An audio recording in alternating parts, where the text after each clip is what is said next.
Hey guys, it's that Dividend Guy coming at you with another Robinhood portfolio update. Hopefully everybody's having a GGD, a great day in the market. You know I always wish the best for my viewers and subscribers.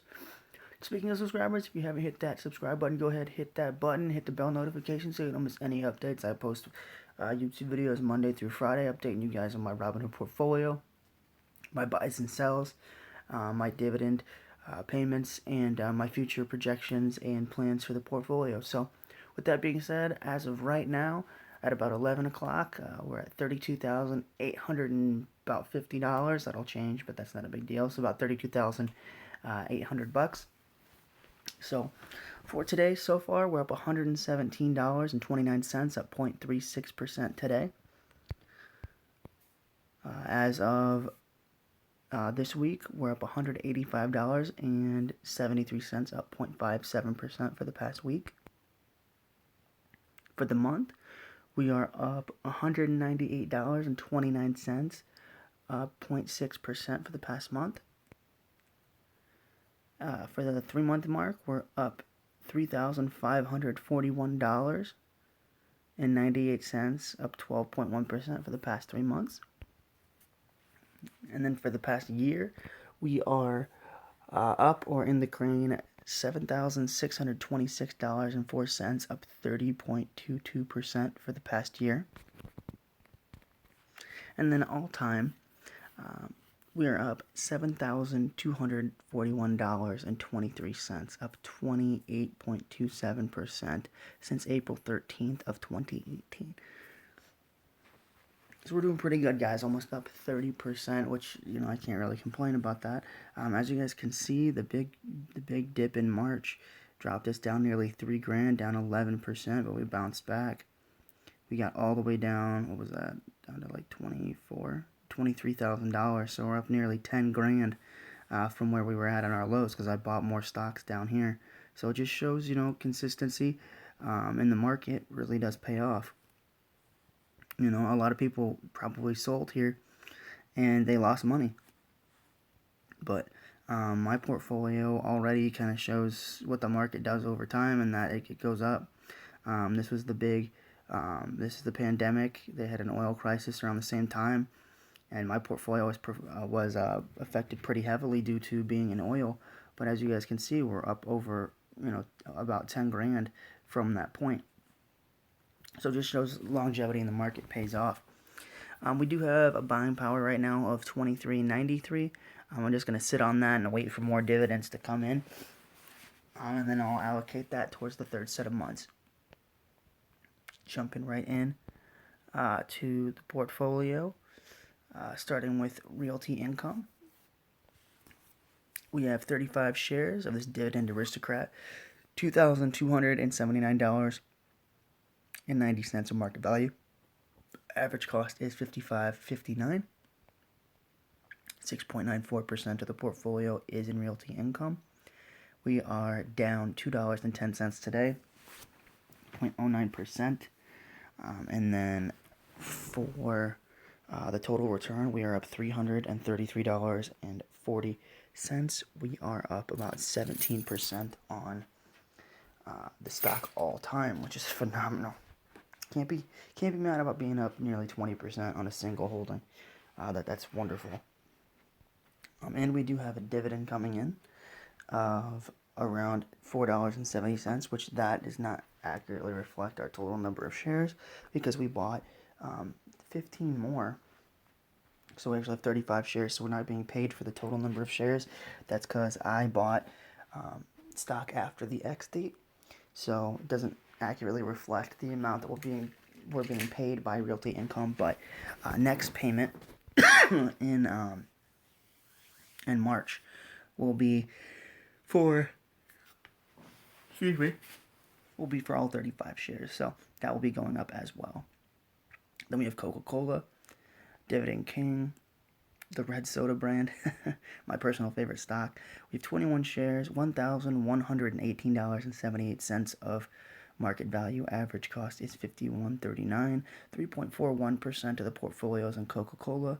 That will be going way up. I love Coca-Cola stock. I just need more capital to allocate. We are up $2 today, up nearly $40 total, up 3.67% on Coca-Cola.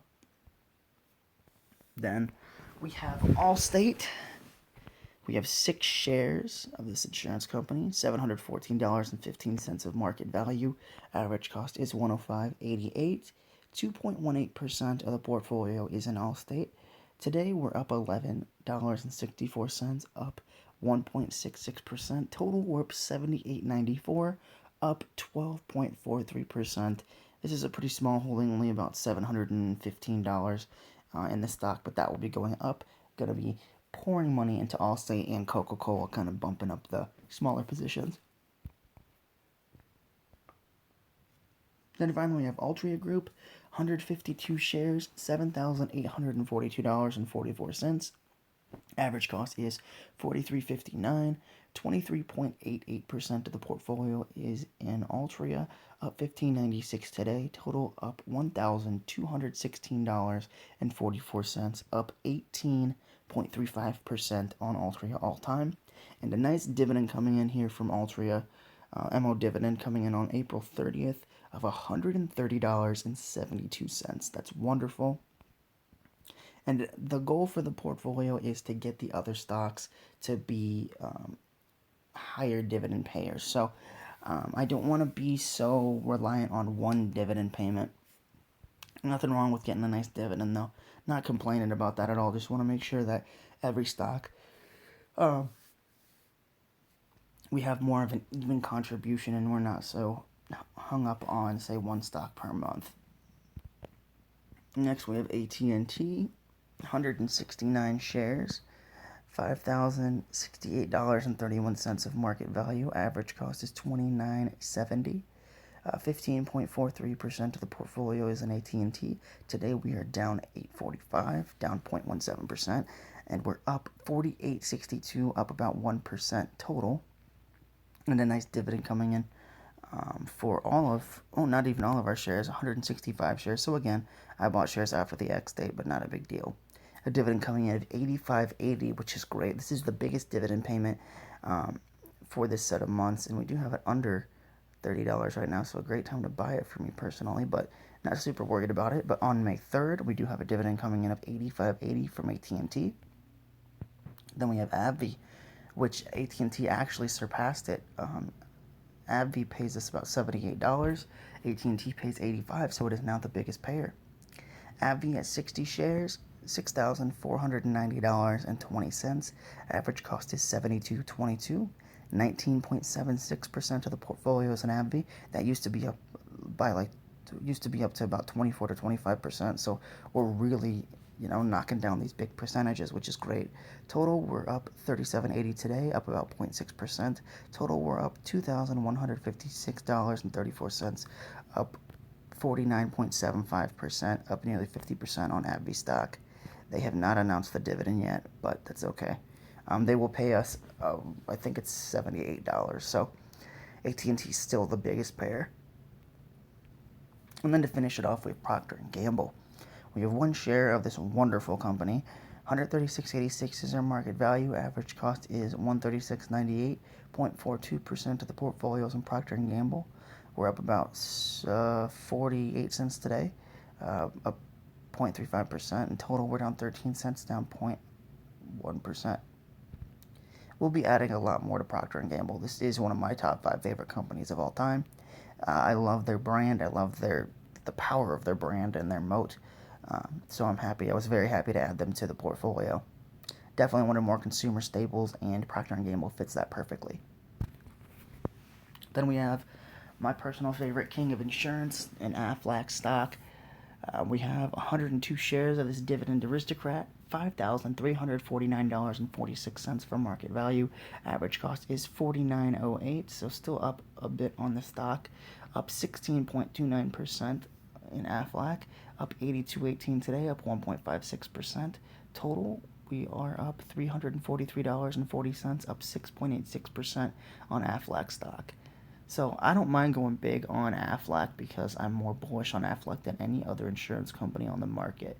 And now I feel like my portfolio accurately reflects that. So I'm happy with the moves that I made, and I'm very happy to keep adding to the Aflac position. Then we have Hershey. This is my consumer staple for this set of months. So I was really happy to add Hershey. They have over 80 brands. Of course, they're a conglomerate. Like, they own so much. They own Jolly Ranchers, of course, the Hershey brand. They own like 90% of the chocolate aisle. It's just crazy. So I have one share, 159.67 for market value. Average cost is 159.61. About 0.5% of the portfolios in Hershey.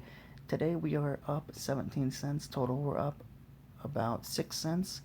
But this will be another very big position, as will Procter & Gamble over time. These will be the positions that I focus on for those set of months, as long as they're not severely overvalued, because I do want consumer staples to be a very big part of the portfolio. And then to finish off, we have Enbridge, 100 shares, $3,683 of market value. Average cost is $36.28. 11.22% of the portfolios in Enbridge. Today we're down $5. Total we're at $55.25, up 1.52%. So as you guys can see, overall, I did condense the portfolio, and I'm happier with it. So I think fewer choices will give me better results.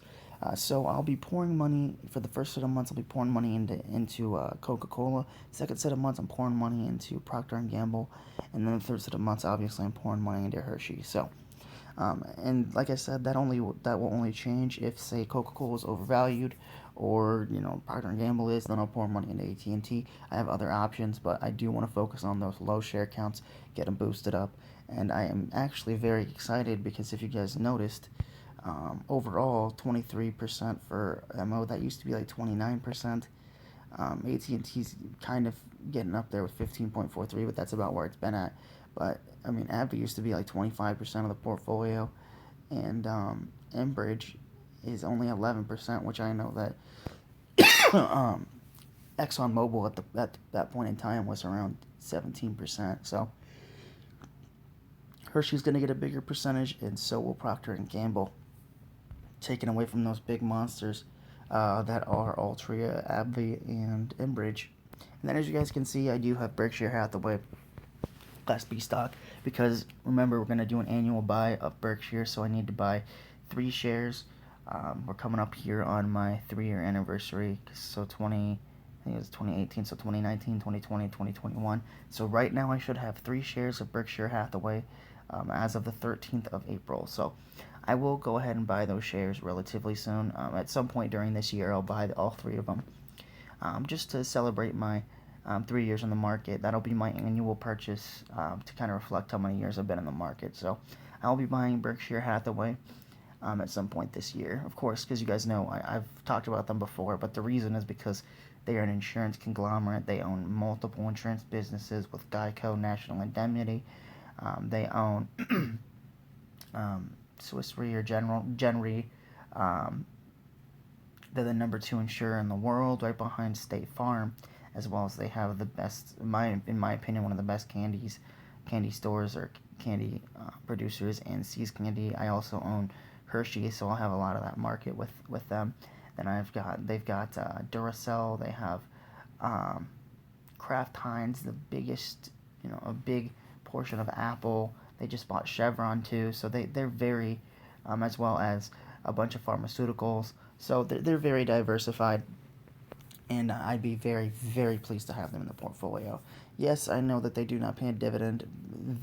Berkshire and Disney are the only 2 companies that I buy that don't pay a dividend. So, love Berkshire Hathaway. And like I said, before the year is up, I will be buying 3 shares to reflect my 3-year anniversary in the market. So, with that all being said, guys, thank you so much for watching. Remember to hit the subscribe button on my channel, That Dividend Guy. And when you do, hit the bell notifications so you don't miss any updates. Gonna have the regularly scheduled uploads coming for you guys Monday through Friday. If I get a dividend payment, I'll make sure that I tell you guys about those as well. But thank you guys so much for watching. I'll see you guys tomorrow with another Robinhood portfolio update. Take care, guys.